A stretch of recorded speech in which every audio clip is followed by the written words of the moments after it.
Good morning. Thank you guys all so much for your positive feedback on my laptop background that I shared yesterday. There it is again.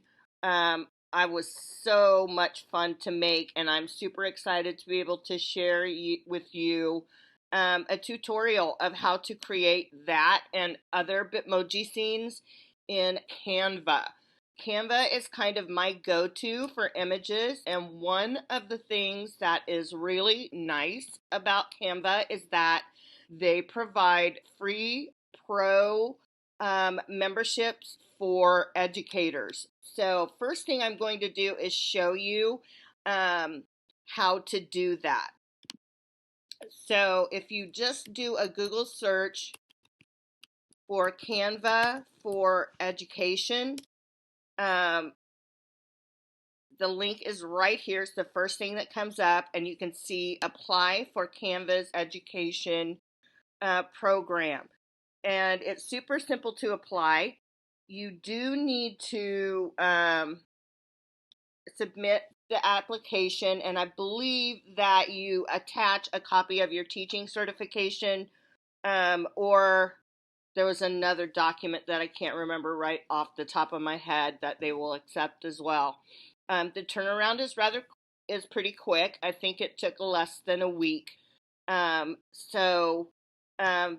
so that's how to get a nice Canva Pro membership for free. Personal ones run about $12.95 a month if you're going to purchase one, so it'll save you some money. So then to go ahead and you can go ahead and create your Canva account using the email that you are going to use to apply for the free account. And then once it is approved, they will send you an email telling you you've been approved. And then all you need to do is log out and then back in again. And the pro membership will kick in.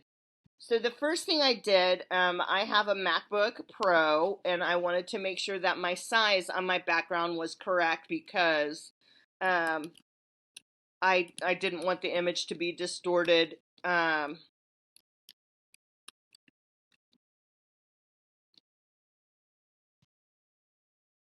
When I uploaded it and made it the background. So you can see right here that came up immediately. The size is 1280 by 18 or by 800. So then in Canva, I did custom dimensions, and I did 1280 by 800, and it brings up just a nice blank document.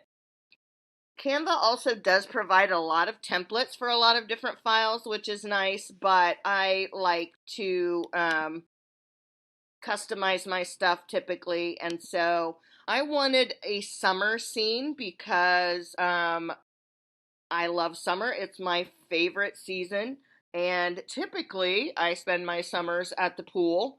Thanks to COVID, I'm sitting in my apartment waiting for the pool to open, but hopefully that will happen soon.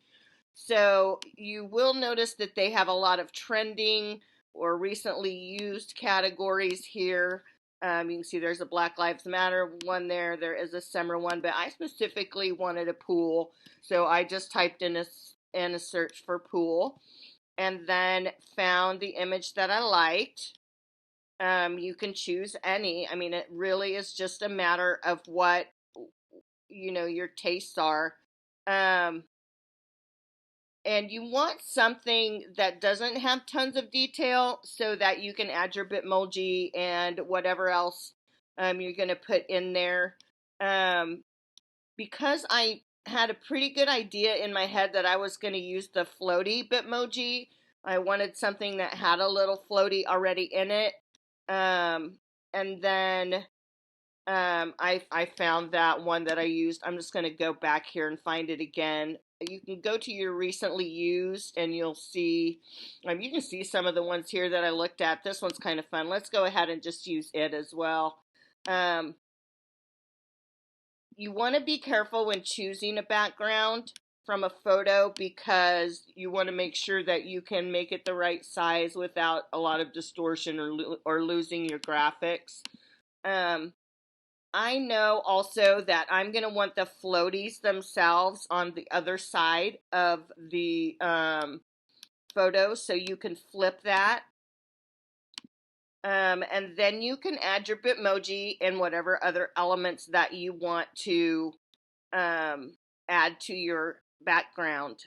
I will say that they also do include some backgrounds in Canva, but typically there aren't as many options with those as there are just with photos. You may find something in there that you like and want to use, and then you don't have to worry about sizing the picture or any of those kinds of things. To add your Bitmoji, if you scroll down on the left, you can connect your Bitmoji to your canvas. So you can see here that I can just go here and there's my Bitmoji.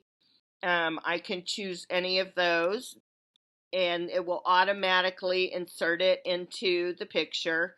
However, like I said, I already knew I wanted to use that floaty Bitmoji. And I also do not see it in the ones provided within Canva. So I simply went to the Chrome extension, typed in pool, and then that floaty one comes up. So you just right click, as you know, and save that image. I already have saved it and then uploaded it to Canva. So you can see that right here. You can upload any images you like. You can also see that there's a lot of Bitmojis uploaded into my Canva. And then you just click on that image and drag it where you want it. Then you're going to add your boxes or your elements, however you're going to organize that. So you go to elements and you will notice that there are shapes. I tend to like the rectangle with the rounded corners, so I'm going to use that. You can size those however you like. Now notice that it's covering up the one flamingo floaty, and I'm just going to go with that at this point. You can make that whatever size you like. And then you can just click over here to duplicate it. However many you want to add. If you want to add a couple of half-size ones, you can do that. And again, you can just duplicate those, which is nice. Now here's the other thing that I really like that's fun. And I am going to change the size of those just a little bit. I have this weird thing about size consistency. So that everything, and you notice that it provides grid lines when I'm moving things so that I can line everything up. Now I don't want them that color. So if you click right here where it says color, you can change the colors of that. Here's something that I find so cool. Look at this. Add your photo colors here so that everything sort of matches and lines up with the colors that you already have in your photo to keep that nice vibe going. That feels like a little much to me, so I'm gonna change one of those. There we go. That it seems like an awful lot of pink. The other thing that's cool when you have the Pro membership is that you can add your own colors. So you notice that I have my own brand colors that I have created and added in here. These are colors that I use often, and so it's nice to have them there. Now you're going to want to add text for your categories. So simply go to text there. Notice that they have all kinds of fun font combinations that you can use. For this though, I am just going to probably go ahead and add a subheading. I'm going to type in school because that's going to be one of my categories for sure.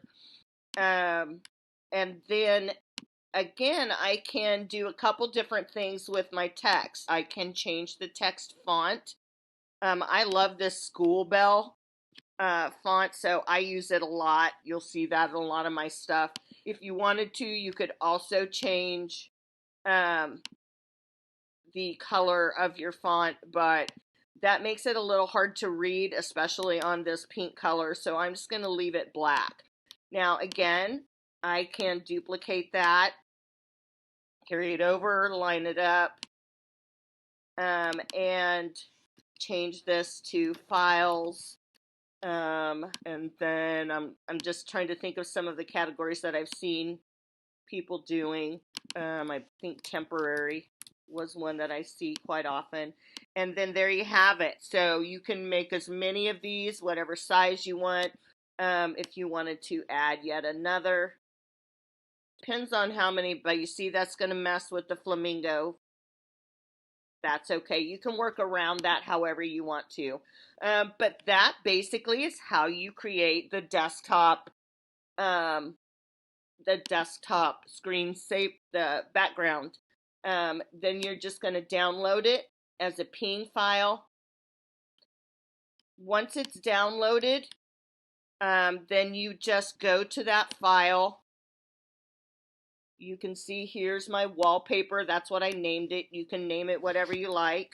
On a Mac, you just right click and then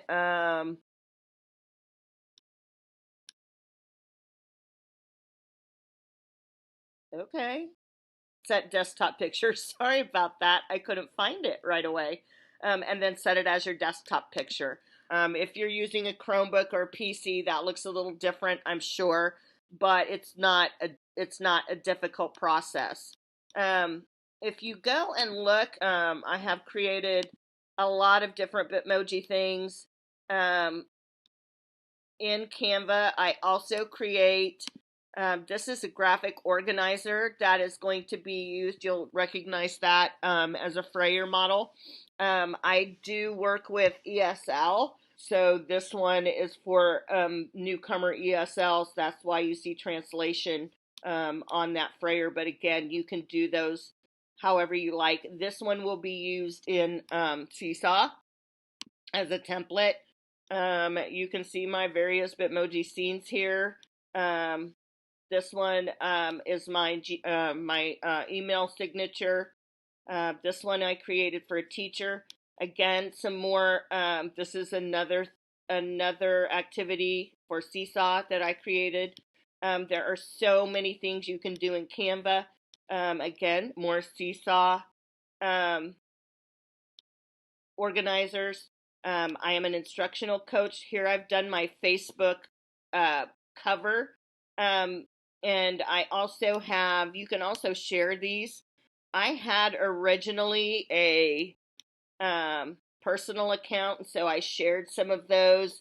This is an animated Google Classroom header, so you can do videos or just all kinds of fun things in Canva.